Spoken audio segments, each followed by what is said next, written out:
The Genius Files, Mission Unstoppable, written by Dan Gutman. Welcome back, warrior friends. We are ready for chapter 10 in the Genius Files titled Manifest Destiny. Well, now it looked as if two people who could have helped the McDonalds were both dead. Maya, the woman in red who saved their lives up on the cliff, had been shot in the neck by a poison dart. And now, Bones, blown to pieces. For a moment, Coke thought about becoming Ace Fist, the action hero, and running back into the garage to save Bones. But the building had been obliterated. Nothing was left. There was no way that anybody could have survived that blast. And it would be too risky to try. Whoever had set off the explosion was, in all probability, trying to kill him and his sister. The smart thing to do would be to get out of there as quickly as possible.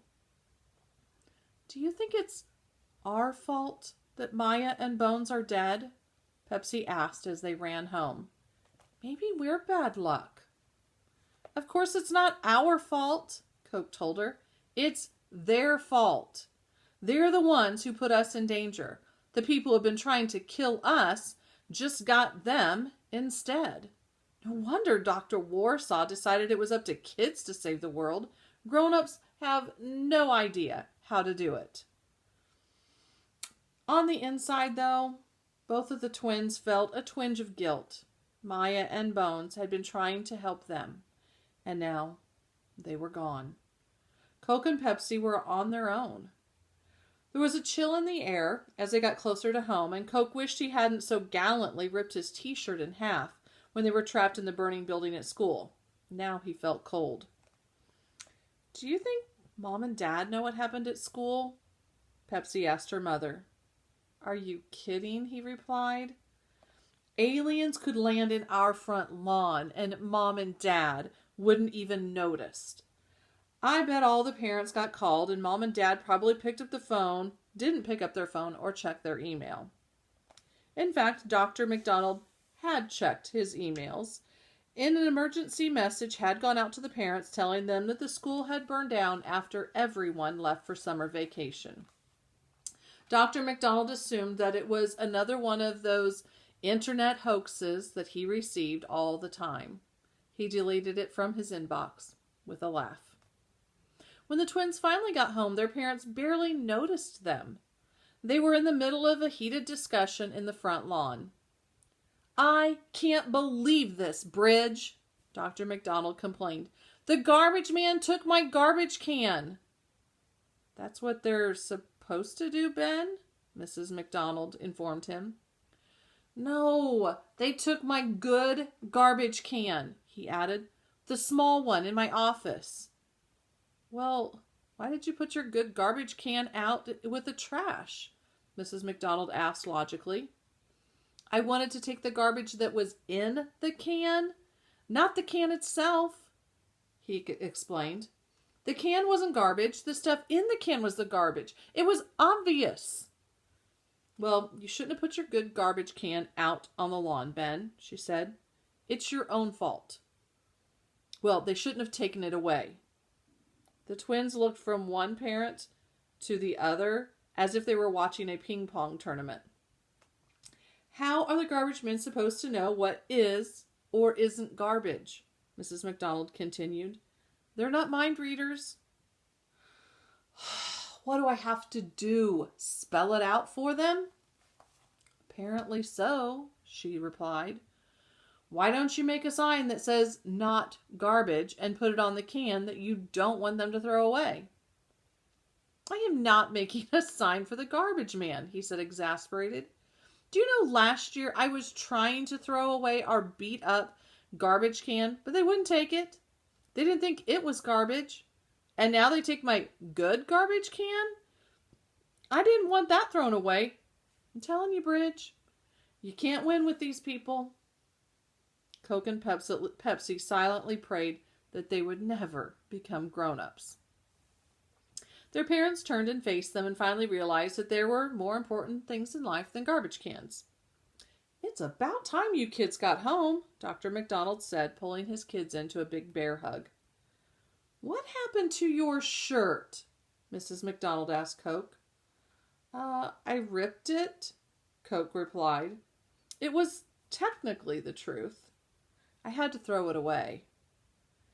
Is that any way to treat your clothes? Shirts don't grow on trees, you know, his mother said. They cost money. You need to take better care of your possessions. Ben, there should be a consequence for this. Dr. McDonald did not like to hear his children being scolded. He always believed that you got better results by rewarding good behavior than you did by punishing bad behavior. Well, anything exciting happened at school today? He asked to change the subject. Nope, other than the fact that it burned down, Coke said. Ha ha, Dr. McDonald chortled. I got that email too. You kids crack me up. Bridge, I am so glad we decided to have children after all. Pepsi and her mom went inside to prepare dinner while Dr. McDonald brought Coke around to the side of the RV, which was parked in their driveway. We're heading out first thing in the morning, he told Coke, and I've got a job for you. I need you to clean the toilet. Why do I have to clean the toilet? Coke complained. Why can't Pepsi do it? Because you're a guy, Dr. McDonald said, and we guys are disgusting, filthy creatures, right? Besides, which would you rather do, clean the toilet or help your mom cook dinner? I'd rather watch TV, Coke replied. Well, that wasn't one of the options, his dad said. So, come on, this is going to be fun. Come here, I'll show you how to do the dump. Instead of using water to flush, the toilets in the RV used gravity. There was a holding tank underneath the bowl, and when you got to a dump station at a campground, you attached this thick hose to the RV, and you let the contents of the holding tank fall into the ground inlet that leads to the sewer system. It's fairly disgusting when you think about it. So, don't think about it. Dr. McDonald gave Coke a pair of yellow rubber gloves, and he showed him how to attach the hose to the connectors below the toilet. You want a real tight fit, he told his son, or you're going to be in for a big surprise. Dr. McDonald showed Coke which lever he needed to pull to open the valve and which one to pull to flush some water through the system when he was done. And that is how you do a dump, said Dr. McDonald, and he picked up the hose again. Easy as pie. It's gross, Dad, Coke said. We're going to essentially be driving a porta potty across the country. It's completely sanitary and it's environmentally friendly, Dr. McDonald showed him. And it's fun, too. Think about it. A week's worth of human waste from the four of us can fit in this tank. Ooh, nice image, Dad, Coke remarked. Someday we're going to figure out a way to turn human waste into fuel, Dr. McDonald said, and we won't need gasoline anymore. We'll be driving cars powered by our own poop. Can you imagine? The holding tank would also be the gas tank. And when that glorious day comes, Coke said, our dependence on foreign oil will be eliminated. Very funny, Dr. McDonald noted. When dinner was ready, Coke and his dad washed their hands and they charged into the kitchen. They knew this would probably be their last home-cooked meal for a while. The RV had a little kitchen in it, but meals on the road were likely going to be lots of fast food and burgers over a campfire. But tonight, it was roast chicken, mashed potatoes, and corn on the cob. There was a large map of the United States taped up on the wall of the kitchen. Mrs. McDonald had drawn a line with a marker starting in San Francisco and extending all the way across the country. Now remember, Aunt Judy is getting married near the Lincoln Memorial on the 4th of July, she explained as she spooned potatoes onto everybody's plate. So we have to get to Washington by that date, but we'll be stopping off at lots of fascinating spots along the way. Dr. McDonald just rolled his eyes. He knew what kind of fascinating spots she had in mind. Not important historical places like the Liberty Bell, not the Grand Canyon, and not Yosemite National Park. Oh no, Mrs. McDonald's idea of a fascinating spot would be a town that had a museum devoted to Star Trek, or a giant statue of Paul Bunyan, or the largest ball of twine in the world. We've never been to the East Coast, Pepsi said. We've never even made it to the Midwest. You never take us anywhere. We took you to Disneyland, Mrs. McDonald pointed out. Dr. McDonald had been waiting almost 13 years to go on a cross-country trip with a family. It would have been pointless to take the twins when they were little because they wouldn't have any memory of it. Now that they were less than a week away from becoming full-fledged teenagers, they could appreciate it, and they would remember this trip for the rest of their lives. Do you kids know what manifest destiny means? Dr. McDonald asked as he munched across an ear of corn like he was typing on an old-fashioned typewriter. Yeah, Coke said, recalling a library book he had read years earlier. He could see the page in his head. When the country was young, manifest destiny was the belief that the United States could expand across North America all the way from the Atlantic to the Pacific Ocean. Sometimes that photographic memory did come in handy. That's right, son, Dr. McDonald said, beaming. Having really smart kids did have its advantages. You might say it's part of the American dream, and tomorrow we're going to be going on a reverse manifest destiny trip. We'll start near the Pacific Ocean and drive all the way to the Atlantic. Go east, young man. But wasn't manifest destiny just an excuse to steal the land and kill the Indians who were living in North America long before we did? Asked Pepsi. Wasn't it almost like genocide?